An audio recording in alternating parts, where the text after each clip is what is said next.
আল্লাহ রাব্বুল আলামিন বলেন, ইন্নাল্লাযীনা আমানু ওয়া আমিলুস সালিহাতি সায়াজআলু লাহুমুর রাহমানু উদ্দা। দয়াময় তাদের জন্য অনতিবিলম্বে ভালোবাসা সৃষ্টি করবেন যারা ঈমান এনেছে এবং নেক আমল করেছে। সুবহানাল্লাহ।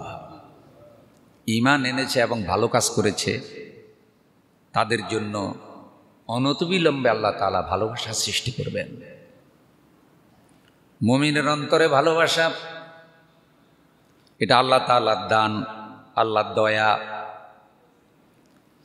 ৮ নম্বর সূরা আনফালের ৬৩ নম্বর আয়াতে কারিমা আল্লাহ রাব্বুল আলামিন বলেন, ওয়া আল্লাফা বাইনা কুলুবিহিম লাউ আনফাকতা মা ফিল আরদি জামিআম মা আল্লাফতা বাইনা কুলুবিহিম।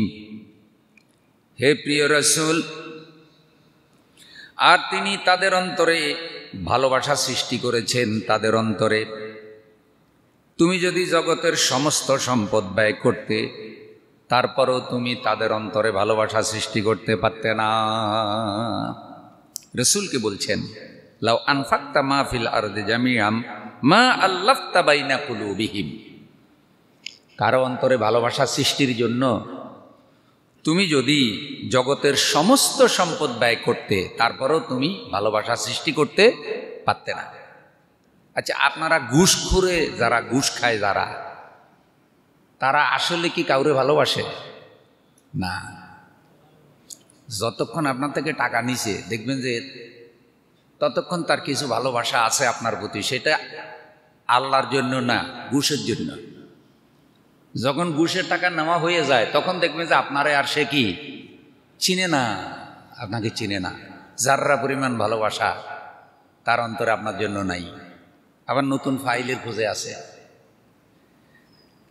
এই যে টাকা পয়সা ব্যয় করে মানুষের ভালোবাসা অর্জন করা, এটা কঠিন। আপনজনের ভালোবাসাও কি অনেক পরিশ্রম করেও সব সময় অর্জন করা যায়? যায় না। স্ত্রী, স্বামী সবাই সবার জন্য কষ্ট করে, কিন্তু মাঝে মধ্যে স্ত্রীও অভিযোগ করে স্বামীর ভালোবাসা পায় না, আবার স্বামীও অভিযোগ করে স্ত্রীর ভালোবাসা পায় না। আসলে ভালোবাসাটা কার দান? আল্লাহর দান। আল্লাহ দিলে এটা পাওয়া যায়, কুলের ঘরে পাওয়া যায়। অনেক অল্প সম্পদের মালিক ঠিকমতো বাজারঘাট করতে পারে না, ভালোবাসা আছে। কোটি কোটি টাকার মালিক বিশাল বাড়িতে থাকে, কিন্তু ভালোবাসা নাই, পুরাটা বাড়ি অশান্তিতে ভরা। এরকম বাড়িঘর আছে না নাই? আছে। আল্লাহ রাব্বুল আলামিন এই বাস্তবতাটা বলেছেন, লাউ আনফাকতা মা ফিল আরদি জামিআম মা আল্লাফতা বাইনা কুলুবিহিম। ও রাসূল, যদি তুমি সারা দুনিয়ার সম্পদ তাদের পিছনে ব্যয় করতে, খরচ করতে, তারপরও ভালোবাসা সৃষ্টি করতে পারতে না। ওয়ালাকিন্নাল্লাহা আল্লাফা বাইনাহুম ইন্নাহু আজিজুন হাকীম। ওয়ালাকিন্নাল্লাহা আল্লাফা বাইনাহুম, বরং আল্লাহই তাদের অন্তরে ভালোবাসা সৃষ্টি করে দিয়েছেন। ঈমানের জন্য ভালোবাসা, রাসূলের জন্য ভালোবাসা, কোরআনের জন্য ভালোবাসা, আল্লাহর জন্য ভালোবাসা। জীবন দেয়, আগুনে পড়ে, বাড়িঘর ত্যাগ করে। সাহাবায়ে কেরামের পিঠের মধ্যে লোহার রড গরম করে দাগ দেওয়া হয়েছে, পিঠ ঝাঁঝরা করে দিয়েছে। পাথরের আঘাতে মাথা চূর্ণ বিচূর্ণ করা হয়েছে, বাড়িঘর ত্যাগ করেছে, জুলুম অত্যাচারের শিকার হয়েছে। তারপরও এই ভালোবাসা এক জাররা পরিমাণ কমে নাই, এক জাররা পরিমাণ কমে নাই। ওয়ালাকিন্নাল্লাহা আল্লাফা বাইনাহুম, আল্লাহই তাদের অন্তরে ভালোবাসা সৃষ্টি করেছেন। ইন্নাহু আজিজুন হাকীম, আল্লাহ পরাক্রমশালী, নিশ্চয়ই পরাক্রমশালী, আল্লাহ প্রজ্ঞাময়, আল্লাহর জ্ঞান, আল্লাহর হেকমত এগুলি ধারে কাছেও বান্দা কল্পনা করতে পারে না। সুবহানাল্লাহ। বন্ধুগণ, অনেকে ভালোবাসার নামে বিভিন্ন আওয়াজ করে। যেমন কোন কোন পীরের মুরিদেরা ভালোবাসার নামে আওয়াজ দেয়, কুক কুক আওয়াজ করে। কেউ ভালোবাসার নামে ড্যান্স মারে, কেউ জিকিরের নামে বিভিন্ন লাফালাফি করে, গাছে উঠে যায়। কেউ ভালোবাসার নামে বক্তাকে মঞ্চে চেপে ধরে, মাইক ভেঙে ফেলায়। এরকম দৃশ্য আছে না নাই? আছে। কেউ ভালোবাসার নামে লাফাইতে লাফাইতে অজ্ঞান হয়ে যায়। কিও এরকম হলো কেন? কয় আল্লাহর প্রেমে অজ্ঞান হয়ে গেছে, ফানাফিল্লা হয়ে গেছে। এখন ইসলাম কি বলে? এই জাতীয় বিশেষ ভালোবাসা কোরআন সুন্নাহর সমর্থন করে না, সে অনুযায়ী হয় না।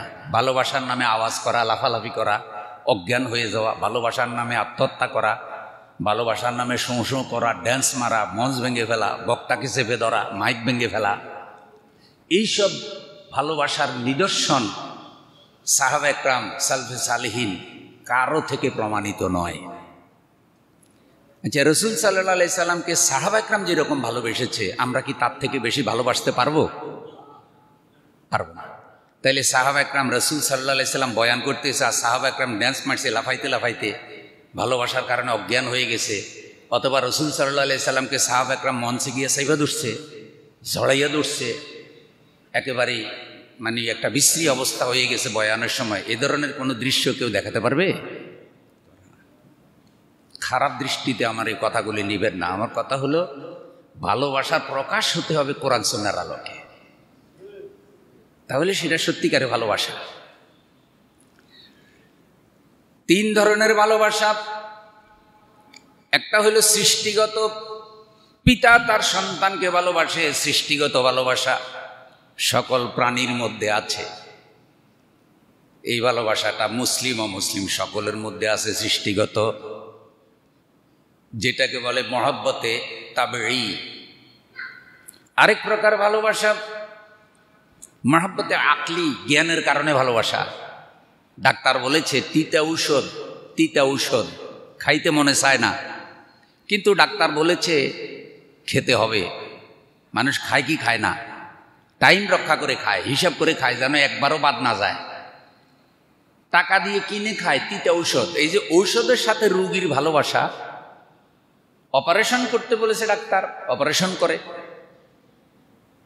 একেবারে মারাত্মক অপারেশন, বুক কেটে ফেলেছে, হার্ট বের করে ফেলেছে, জটিল অপারেশন, হয় কি হয় না? এই যে অপারেশনের সাথে রোগীর যে ভালোবাসা, এটা আকল জ্ঞান বলেছে যে এইটা অনুসরণ না করলে তুমি সুস্থ হতে পারবে না, এই কাজটা না করলে তুমি সুস্থ হতে পারবে না। এটা জ্ঞানের কারণে ভালোবাসা। কিন্তু আরেকটা ভালোবাসার নাম হলো মহব্বতে ঈমানি, ঈমানের কারণে ভালোবাসা। এবার আপনারা বলেন তো, সাহাবা একরাম রসুলকে যে ভালোবেসেছে, রসুল যে সাহাবা একরামকে ভালোবেসেছে, সাহাবা একরাম এবং রসুল তারা যে আল্লাহকে ভালোবেসেছে, এটা কেবলমাত্র ঈমানের কারণে, ঈমানের কারণে। সুবহানাল্লাহ। এই ভালোবাসার উপর ঈমান নির্ভর করে। আল্লাহ রাব্বুল আলামিন তার হাবিবের মাধ্যমে ভালোবাসার পদ্ধতি শিখিয়েছেন, ভালোবাসার স্তর শিখিয়েছেন। তিরমিজি শরীফের হাদিস, এক ব্যক্তি রাসূল সাল্লাল্লাহু আলাইহি সাল্লামের নিকটে আসলো। আসার পরে সে বলল, ফাকালা ইন্নী উহিব্বুকা, ক্বালা উনজুর মাযা মা তাকুল। সে বলল, হুজুর আমি আপনাকে ভালোবাসি। নবীজি বলেছেন, তুমি কি বলতেছো একটু চিন্তা করে বলো। একজন ব্যক্তি রাসূলের কাছে এসে বলল, আমি আপনাকে ভালোবাসি। নবীজি বলছেন, তুমি কি বলতেছো একটু চিন্তা করো, ভেবে চিন্তে দেখো। ফাকালা ওয়াল্লাহি ইন্নী লা উহিব্বুকা সালাসা মাররাতিন। সেই ব্যক্তি বলল, আল্লাহর কসম করে বলি হে আমার প্রিয় রাসূল, আমি আপনাকে ভালোবাসি। 3 বার বলল। কয়বার? আল্লাহর কসম করে বলি আমি আপনাকে ভালোবাসি, আল্লাহর কসম করে বলি আমি আপনাকে ভালোবাসি, আল্লাহর কসম করে বলি হে আমার প্রিয় রাসূল, আমি আপনাকে ভালোবাসি। নবীজি বললেন, তুমি ভালোবাসার দাবিতে যদি সত্যবাদী হও, তাহলে দারিদ্রতার মোকাবেলার জন্য তৈরি হও। যারা আমাকে ভালোবাসবে, হতে পারে বন্যার পানির মতো দ্রুত গতিতে তাদের দারিদ্রতা নেমে আসতে পারে। তার মানে বিপদের ঝুঁকি, দারিদ্রতার ঝুঁকি মোকাবেলার জন্য তৈরি হও যদি তুমি আমাকে ভালোবাসো। পাশাপাশি একই অফিসে 2 টেবিলে চাকরি করে 2 জন মানুষ, একজন আল্লাহ রসুলকে ভালোবাসে, ইমানকে ভালোবাসে, আল্লাহকে ভালোবাসে, ঘুষ খায় না। আরেকজন তার পাশের টেবিলে চাকরি করে, ঘুষ খায়। আমার বন্ধু, 2 জনের স্কেল সমান, বেতন সমান, কিন্তু একজনের নাস্তা আরেকজনের নাস্তা সমান না। একজন দামি দামি নাস্তা খায় কারণ অতিরিক্ত ইনকাম আছে, আরেকজনের সামান্য পয়সায় চলতে হয়, বেশি দামি নাস্তা খেতে পারে না। একজন ব্যক্তিগত গাড়িতে আসে, দামি গাড়ি, আরেকজন লোকাল বাসে যায়। একজনের ছেলে মেয়ে প্রাইভেট ইউনিভার্সিটিতে পড়ে, লাখ লাখ টাকা খরচ দেয়, আর আরেকজনের ছেলে মেয়ে সরকারি প্রতিষ্ঠানে পড়ে। একজন বছরে বছরে নতুন নতুন ড্রেস বানায়, আর আরেকজন একটা ড্রেস দিয়া কয়েক বছর চলে। একজন দামি দামি হোটেলে খায়, দামি দামি খাবার বের করে, আরেকজন বাসা থেকে স্বাভাবিক খাবার নিয়ে যায়। এই ঘটনা একদিন না অনেক দিন চোখের সামনে ঘটতেছে। একজন দিব্য অবৈধ পথে ইনকাম করে রাজার হালতে আছে, আর আরেকজন আল্লাহ এবং আল্লাহ রসুলকে ভালোবাসার কারণে এক জাররা পরিমাণ শরীয়তের আইন লঙ্ঘন করে না। এই 2টা লোকের ঈমান, এই 2টা লোকের পরকালীন ফলাফল কখনো এক হতে পারে না।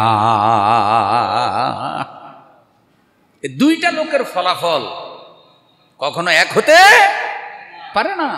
একজন পরিপূর্ণরূপে ভালোবেসেছে আল্লাহকে, ঈমানকে, দ্বীনকে, এটার উপর ইস্তেকামত থেকেছে।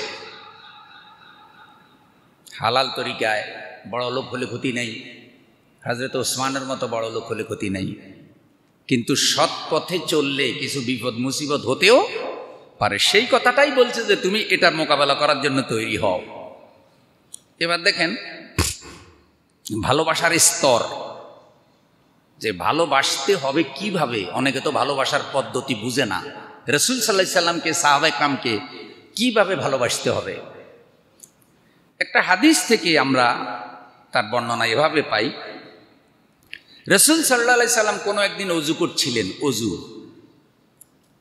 আর সাহাবীদের কেউ কেউ রাসূল সাল্লাল্লাহু আলাইহি সাল্লামের ওযুর পানি গায়ে মাখতেছিল। যে রাসূলের ওযুর পানি কোথায় মাখতেছে? গায়ে। ফাজআলা আসহাবুহু ইয়াতামাসসাহুনা বিউদুইহি ফাকালা লাহুমুন নবী সাল্লাল্লাহু আলাইহি সাল্লাম মা ইয়াহমিলুকুম আলা হাযা ক্বালু হুব্বুল্লাহি ওয়া রাসূলিহি। রাসূল সাল্লাল্লাহু আলাইহি সাল্লাম বলেন, আমি ওযু করতেছি, ওযুর পানি নিচে পড়তেছে, সে ওযুর পানি তোমরা কেন গায়ে মাখতেছ? তারা বলল, ইয়া রাসূলুল্লাহ সাল্লাল্লাহু আলাইহি সাল্লাম, আমরা আপনাকে ভালোবাসি, আপনার ভালোবাসা প্রকাশ করার জন্য আপনার ওযুর পানি আমরা শরীরে মাখতেছি, গায়ে মাখতেছি। ফাকালা লাহুমুন নবী সাল্লাল্লাহু আলাইহি সাল্লাম, অতঃপর রাসূল সাল্লাল্লাহু আলাইহি সাল্লাম তাদেরকে লক্ষ্য করে বললেন, কেউ যদি আল্লাহ এবং আল্লাহর রসুলকে ভালোবাসতে চায়, অথবা সে যদি চায় যে আল্লাহ এবং আল্লাহর রসুল তাকে ভালোবাসুক, সে যেন যখন কথা বলবে সত্য কথা বলে। ফালিয়াসদুক হাদিসাহু ইজা হাদ্দাসা, সে যখন কথা বলবে যেন সত্য কথা বলে, সে যেন আমানতের খেয়ানত না করে, সে যেন তার পাড়া প্রতিবেশীর সাথে ভালো ব্যবহার করে। এই 3টা কাজ যে করলো, সেই সত্যিকারের রসুলকে এবং আল্লাহকে ভালোবাসলো। একটু জোরে বলেন সুবহানাল্লাহ। রাসূল সাল্লাল্লাহু আলাইহি সাল্লাম এই জাতীয় নসিহতগুলো অবস্থাবাদে করতেন। তো এখানেও মনে হয়েছে যে এই লোকগুলো যেগুলি রাসূল সাল্লাল্লাহু আলাইহি সাল্লামের ওযুর পানি গায়ে মাখতেছে, তাদেরকে এই 3টা কথা বলা দরকার। রসুল সাল্লাল্লাহু আলাইহি সাল্লাম এটা অনুভব করেছেন। কারণ যেখানে রসুল যে বয়ানটা করতেন, যাদেরকে যে নসিহা দিতেন, পরিবেশ পরিস্থিতির আলোকে দিতেন, যার জন্য যেটা দরকার। তো বললেন ফালিয়াসদুক হাদিসা ইজা হাদ্দাসা, তাহলে আমাকে যদি ভালোবাসো শুধু ওদুর পানি গায়ে মাখলে হবে না, কথা বললে সত্য কথা বলবা। সুবহানাল্লাহ বলেন। এখন কথা বলার সময় মিথ্যা কথা বলে আর রসুলের ওদুর পানি গায়ে মাখে, এটা কি সত্যিকারের রসুলের ভালোবাসা? এখন মাথায় টুপি, গায়ে জুব্বা, মুখে দাঁড়ি, কিন্তু ঘুষ ছাড়া ফাইল ছাড়ে না, এটা কি ইসলামের ভালোবাসা?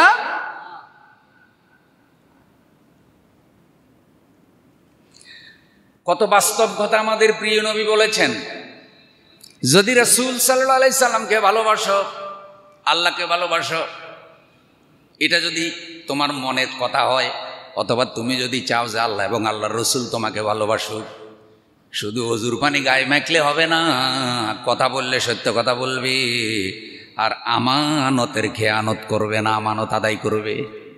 আমানত, রাসূল সাল্লাল্লাহু আলাইহি সাল্লাম বলেছেন লা ঈমানা লিমান লা আমানাতা লাহু, যেই লোকটা আমানত ঠিক রাখে না সেই লোকটার ঈমানও থাকে না।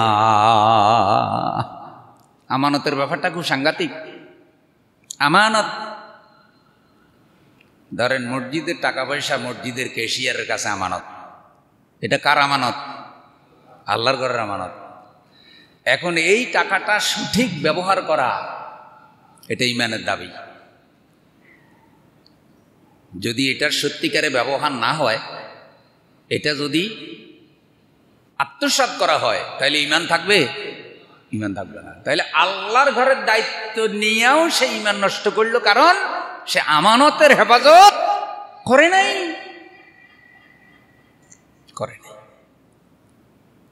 কোনো এক মসজিদে এ ধরনের হিসাবে গরমিল হয়েছিল, মসজিদ কমিটি হিসাবের জন্য ধরছে। এক পর্যায়ে ক্যাশিয়ার বলতেছে আমি খাইলে আল্লাহটা খাইছি, তো গোটা খাইছি। বুঝে নাই, কয় আমি খাইলে কারটা খাইছি, তোদেরটা তো খাইনি, তোরা রাগবি কেন? তোরা নামাজ পড়বি আর চলে যাবি। আর আল্লাহর কিয়ামতের দিন হিসাব আমি বুঝাই দিতে পারলেই তো হইল, দুনিয়াতে তো হিসাবের দরকার কি? নাউজুবিল্লাহ বলবেন না। আমাদের মুরব্বীরা বলে এটাকে বলে চুরিতে চুরি আরো সিনা চুরি, চোরের মার বড় গলা, একটা কথা কয় না? কি ধরনের খাটাস খবিস হইলে বলতে পারে আমি আল্লাহটা খাইছি, তো গোটা খাইছি? সত্য কথা, নাম ঠিকানা বলার দরকার নাই। কথাটা এই কারণে বললাম যে এমন মানুষও মসজিদে কি আছে। অন্যদিকের কথা বলছি।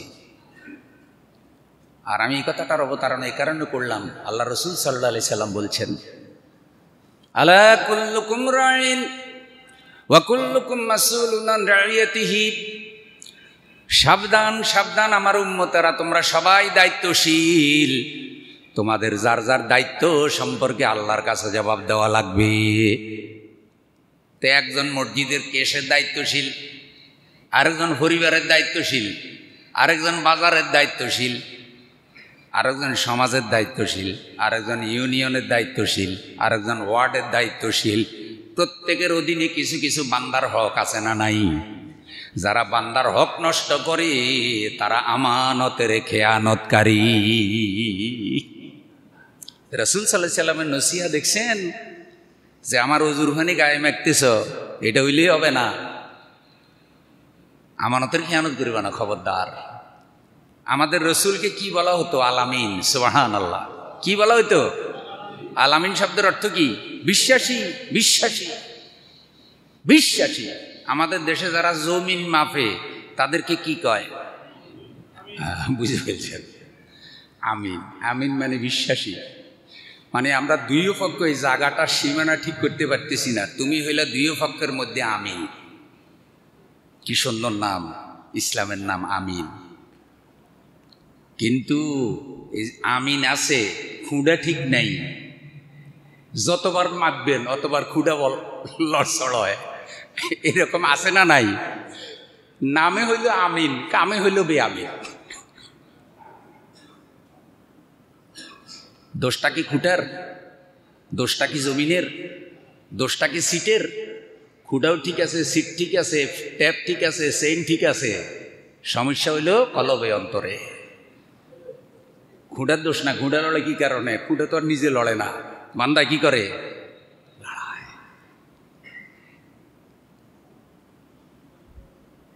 আমার বয়ানেরে চাইয়েন নিজের গায়ে টাইনে নিয়েন না।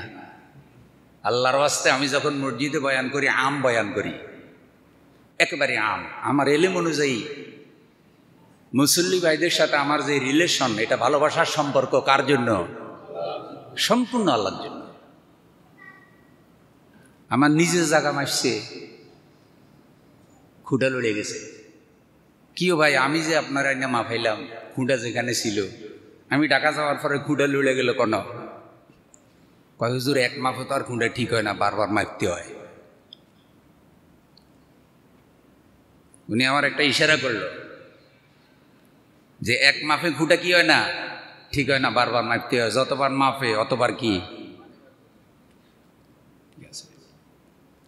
এখন আমি মাফাই আসছি, খুঁটা ঠিক জায়গায় ছিল, আমি চলে আসছি, আরেকজন টাকা দিছে, একই লোক খুঁটা লড়ে গেছে। আল্লাহ তাআলা আমাদের সকলকে আমানত ঠিক রাখার তৌফিক দাও।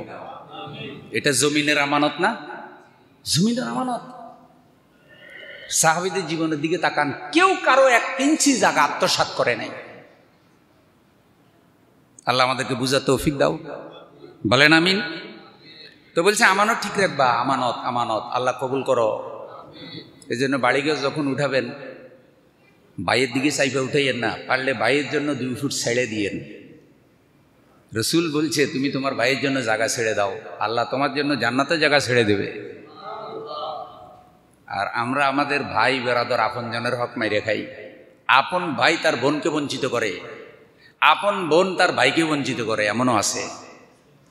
কয় হুজুর, বোনের হকের ওয়াজ করেন, ভাইয়ের হকের ওয়াজ তো করেন না, কি হয়েছে? আমার বোন তো আমার বাড়ি থেকে বাইর করে দিছে।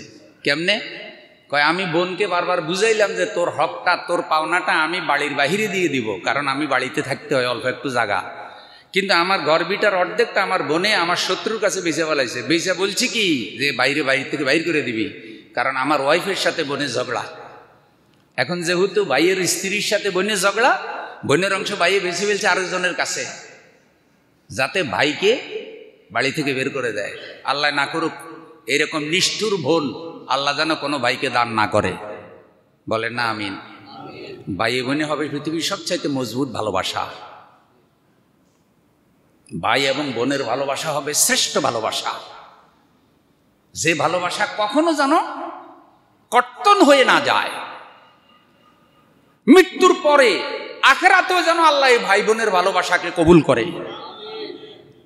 আল্লাহ জান্নাতে যেন আল্লাহ ভাই বোনকে একসাথে কবুল করে।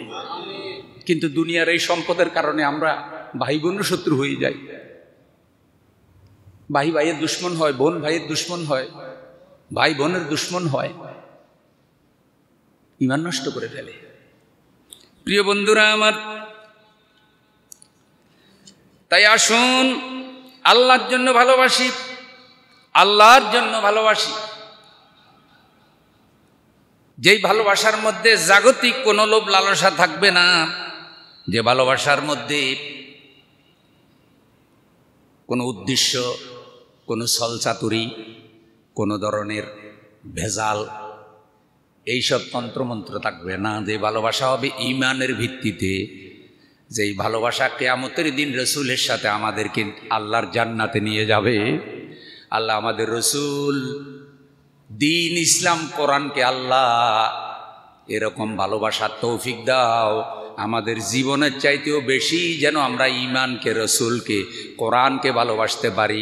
আমাদের জীবনের চাইতেও যেন আল্লাহ আমরা তোমাকে, তোমার দ্বীনকে ভালোবাসতে পারি, তৌফিক দান করো আমিন। আমাদের জীবনের চাইতেও বেশি প্রিয় কে? আল্লাহ, রসুল, কোরআন, দ্বীন, ঈমান, ইসলাম। জগতের সবকিছুর থেকে বেশি প্রিয়, এমনকি আমাদের জীবনের চাইতেও প্রিয়। আল্লাহ কবুল করুন। শেষে আমার ভাইদের সামনে আমি আল মুনাব্বিহাত কিতাব থেকে ভালোবাসার একটা ঘটনা বয়ান করেছিলাম, যেটা শেষ করতে পারি নাই। হাফেজ ইবনে হাজার আসকালানী রাহিমাহুল্লাহ মুনাব্বিহাত কিতাবে ভালোবাসার একটা ঘটনা বয়ান করেছেন। যে একদিন রসুল সাল্লাল্লাহু আলাইহি সাল্লাম বলেছিলেন, তিনটা জিনিসকে আমি রসুল বড় ভালোবাসি। 1 নম্বর সুগন্ধি, 2 নম্বর স্ত্রী, আমার স্ত্রীর আমার প্রিয়, 3 নম্বর নামাজ, আমার চোখের শীতলতাকারী। রসুল সাল্লাল্লাহু আলাইহি সাল্লামের এই বর্ণনা শোনার পর হযরত আবু বকর রাদিয়াল্লাহু তাআলা আনহু বললেন, হুজুর, তিনটা জিনিসকে আমি আবু বকরও বড় ভালোবাসি। 1 নম্বর আপনার চেহারা, রসুলের চেহারাকে আমি ভালোবাসি। 2 নম্বর ধন সম্পদ আল্লাহর রাস্তায় খরচ করাকে আমি আবু বকর বড় ভালোবাসি। সুবহানাল্লাহ। তাবুক যুদ্ধে সব নিয়ে আসছে, তাবুক যুদ্ধের সময় সব নিয়ে আসছে। রসুল সাল্লাল্লাহু আলাইহি সাল্লাম বলেন, আবু বকর রাদিয়াল্লাহু আনহু, তোমার ঘরে তো লক্ষণে বোঝা যায় কিছুই নেই, তোমার ঘরে কি রেখে এসেছ? বলেছি, ইয়া রাসূলুল্লাহ সাল্লাল্লাহু আলাইহি সাল্লাম, আবু বকরের ঘরে আল্লাহ এবং আল্লাহ রসুল ছাড়া আর কিছুই নেই। সবাই সুবহানাল্লাহ বলতে পারলেন না? মানে আল্লাহ এবং আল্লাহ রসুলের ভালোবাসাটা ঘরে আছে। এখন আমাদের অনেকের ঘরে আল্লাহ এবং আল্লাহ রসুল নাই, বাকি সব আছে। মানে রসুলের ভালোবাসাটা নাই, ইসলামের ভালোবাসাটা নাই, কোরআন তেলাওয়াত নাই, নামাজ নাই, দিন নাই, ঘরের মধ্যে জগতের সুখ শান্তির সব আছে। হযরত আবু বকর বললেন, আমার কন্যা হযরত আয়েশাকে আমি বড় ভালোবাসি। ওমর রাদিয়াল্লাহু তাআলা আনহু বললেন, ইয়া রাসূলুল্লাহ, তিনটা জিনিসকে আমি ওমর বড় ভালোবাসি, সৎ কাজে আদেশ করা, অসৎ কাজে নিষেধ করা, এবং পুরাতন কাপড়কে আমি ওমর বড় ভালোবাসি। হযরত আলী রাদিয়াল্লাহু তাআলা আনহু বললেন, তিনটা জিনিসকে আমি আলী বড় ভালোবাসি। 1 নম্বর মেহমানের খেদমত করা, 2 নম্বর গ্রীষ্মকালে রোজা রাখা, 3 নম্বর আল্লাহর দুশমনদের বিরুদ্ধে লড়াই করা। হযরত আলীর বয়ান শেষ হওয়ার পর ওসমান রাদিয়াল্লাহু তাআলা আনহু বললেন, ইয়া রাসূলুল্লাহ সাল্লাল্লাহু আলাইহি সাল্লাম, তিনটা জিনিসকে আমি ওসমান বড় ভালোবাসি। 1 নম্বর ক্ষুধার্তকে খাদ্য দান করা, 2 নম্বর বস্ত্রহীনকে বস্ত্র দান করা, 3 নম্বর কোরআন তেলাওয়াত করা। আল্লাহ, আমরা যেন কোরআন তেলাওয়াতকে ভালোবাসতে পারি, বলেন আমিন। বেশি বেশি তেলাওয়াত করবেন। 4 খলিফার বক্তব্য শেষ হওয়ার পর ওই মজলিসে হযরতে জিবরাইল আমিন এসে হাজির। জিবরাইল আমিন বলছি, ইয়া রাসূলুল্লাহ, ইয়া হাবিবাল্লাহ, তিনটা জিনিসকে আমি জিবরাইল বড় ভালোবাসি। 1 নম্বর পথ হারাকে পথের সন্ধান দেওয়া। যারা পৃথিবীতে হেদায়েতের রাস্তা পায় নাই, আমি তাদেরকে পথের সন্ধান দেওয়া বড় পছন্দ করি। আল্লাহর পক্ষ থেকে কোরআনের বাণী, আসমানের কালাম আমাদের নবীর নিকটে নিয়ে এসেছেন যেই ফেরেশতা, তিনি হলেন জিবরাইল। সুবহানাল্লাহ। নাজালা বিহির রুহুল আমিন। কোরআন রুহুল আমিনের সাথে এসেছে। রুহুল আমিন মানে আমাদের এই হাউজিংয়ের রুহুল আমিন ভাই না, রুহুল আমিন মানে হলো জিবরাইল আলাইহিস সালামের উপাধি। রুহুল আমিন কোরআন নিয়ে এসেছে, কোরআন তার সাথে এসেছে। জিবরাইল আমিন বলল, দরিদ্র ইবাদতকারীকে ভালোবাসা আমি জিবরাইল বড় পছন্দ করি। 3 নম্বর হলো, অধিক সন্তান আছে এমন গরিব মানুষকে আমি জিবরাইল বড় ভালোবাসি। সুবহানাল্লাহ। খুব খেয়াল করেছেন, পথ হারাকে পথের দিশা দেওয়া। দরিদ্র ইবাদতকারী, গরিব কিন্তু ইবাদত ছাড়ে না। সুবহানাল্লাহ। যদি জিজ্ঞাসা করেন কেমন আছেন, খুশি হয়ে বলবে আলহামদুলিল্লাহ ভালো আছি। এমন গরিব মানুষ আছে না নাই? কুলি, বাজারের এক কুলি রাস্তায় আমারে সালাম দিল। আমি জানি সে বস্তা টানে, কুলি, গায়ের মধ্যে একটা গামছা, হাতে ছোট্ট একটা মাছের পোটলা। হুজুর খুব মহব্বতের সহিত সালাম দিল। আমি বললাম, ভাই কেমন আছেন? সে এমনভাবে হাসি দিয়ে বলল, আলহামদুলিল্লাহ ভালো আছি, অথচ তার গায়ে জামাও নাই, পরনে একটা লুঙ্গি। তখন আমার মনে হইল, আমি বহু বড় লোকের জিজ্ঞাসা করছি কেমন আছেন, ওর মতো খুশি হইয়া আলহামদুলিল্লাহ ভালো আছি অনেকেই বলতে পারে নাই। তাইলে অনেক দরিদ্র মানুষ আছে যারা যে অবস্থা আছে আল্লাহর উপরে তাদের কোনো অভিযোগ নাই, জিজ্ঞাসা করলেই বলে আলহামদুলিল্লাহ ভালো আছি। তাদের এটার মধ্যে আমাদের জন্য নসিহা আছে না নাই? গরিব মানুষ থেকে অনেক কিছু শিখা যায়। প্রিয় ভাইরা আমার, দারিদ্রতা যতই হোক না কেন ইবাদত ছাড়বেন না। ইবাদত ইবাদত ইবাদত ইবাদত ইবাদত। হতে পারে ছোট্ট একটা নফল ইবাদত পরকালে আপনার নাজাতের উসিলা হয়ে যেতে পারে। কোন নফল আমলকে নফল মনে করে হেলায় খেলায় ছাড়বেন না, সুযোগ থাকলেই করবেন। জিবরাইল আমিন যখন এই মজলিস থেকে বিদায় হবে, আল্লাহ রাব্বুল আলামিন ডাক দিয়ে বললেন, জিবরাইল, আমার বন্ধু, আমার হাবিব, আমার পেয়ারা নবীকে জানিয়ে দাও, তিনটা জিনিসকে আমি আল্লাহও বড় ভালোবাসি।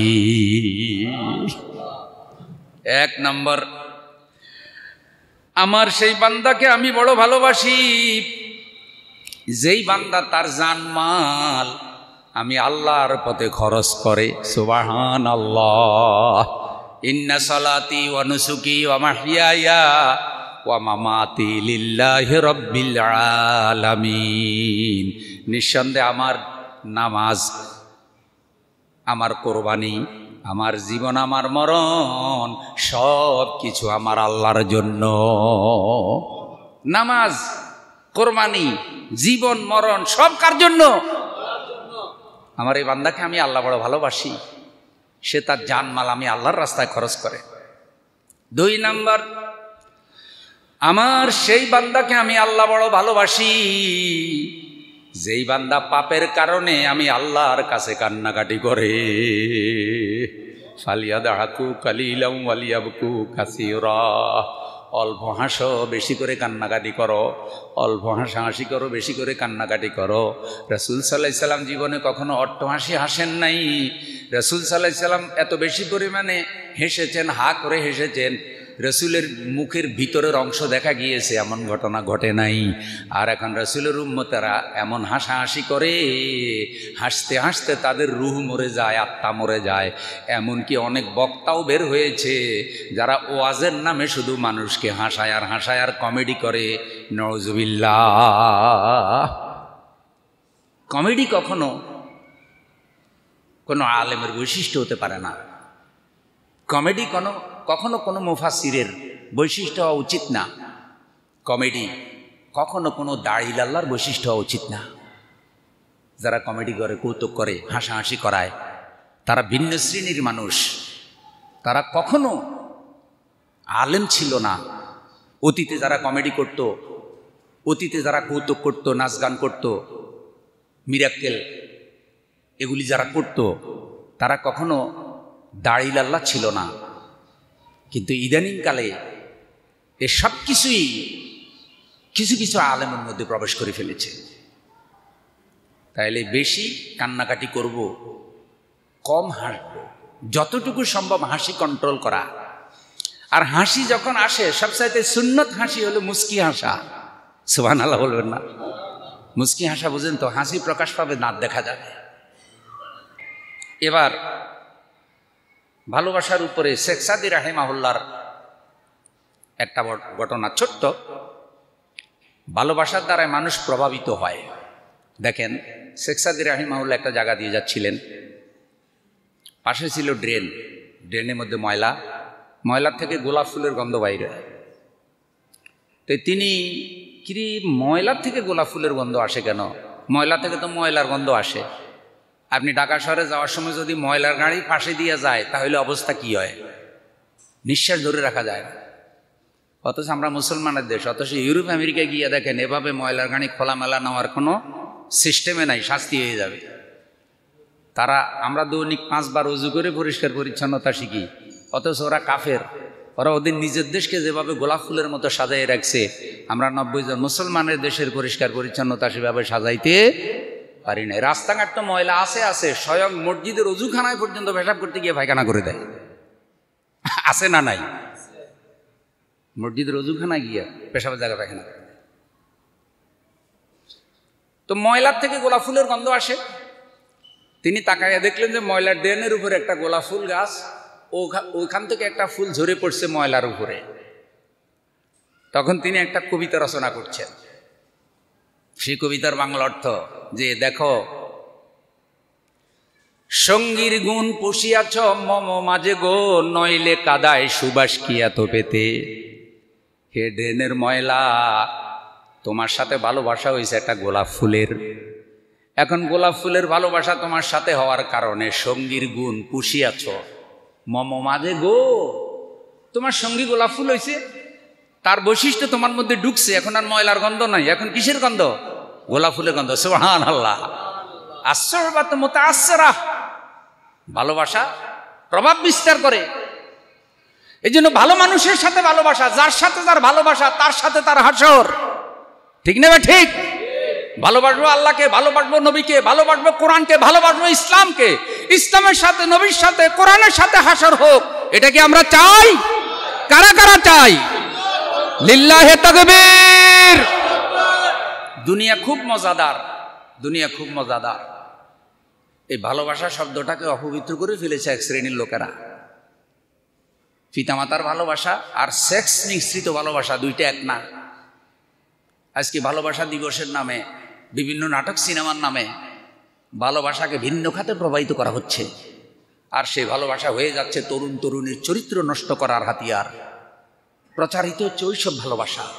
হে তরুণ, হে যুবক ভাইরা, অশ্লীলতা বেহায়াপনা যারা ছড়ায় তাদের ফাঁদে পা দিও না। আমি তরুণ ভাইদেরকে অনুরোধ করি, তারা তোমার হায়া শরম লজ্জা নষ্ট করে ফেলবে, তারা তোমাকে হতাশ করে ফেলবে। বয়স যখন হবে বিবাহ করবে, আল্লাহ তোমার জন্য জোড়া রেখেছে, তোমার মা বাবা তোমার জন্য মেয়ে দেখবে। তোমার নিজেরও যদি কোনো মেয়ে পছন্দ হয়, তোমার মা বাবার কাছে নিয়ম অনুযায়ী প্রস্তাব রাখবে, কিন্তু অবৈধ কোনো সম্পর্ক করা যাবে না। তোমার চরিত্র হেফাজত করো। ওয়াখালাকনাকুম আজওয়াজা, আল্লাহ তোমার জন্য একটা জোড়া রেখেছেন, সেটা তুমি পাবেই পাবে, কোনো সন্দেহ। সুতরাং এই তথাকথিত ভালোবাসা ব্যবসায়ী যারা অশ্লীলতা বেহায়াপনা ছড়ায়, তাদের এই সব ফাঁদে পা দিলে ঈমান, চরিত্র, হায়া, শরম, লজ্জা সব যাবে। আজকে যার সন্তানের বৈধতা চাওয়া হচ্ছে, সমকামিতাকে বৈধ করা হচ্ছে। আন্তধর্ম বিবাহের কথা বলা হচ্ছে যে বিয়ের জন্য সবাই মুসলমান হইতে হবে এটা দরকার না, মানুষ হইলে হইল, যে কোনো ধর্মের লোক নাকি যে কোনো ধর্মের লোকের বিয়ে করতে পারবে। নাউজুবিল্লাহ বলবেন না? এইসব কথা বলতেছে আজকে মুসলমানের সন্তানেরা। আল্লাহ আমাদেরকে বুঝ দান করুন, আমিন।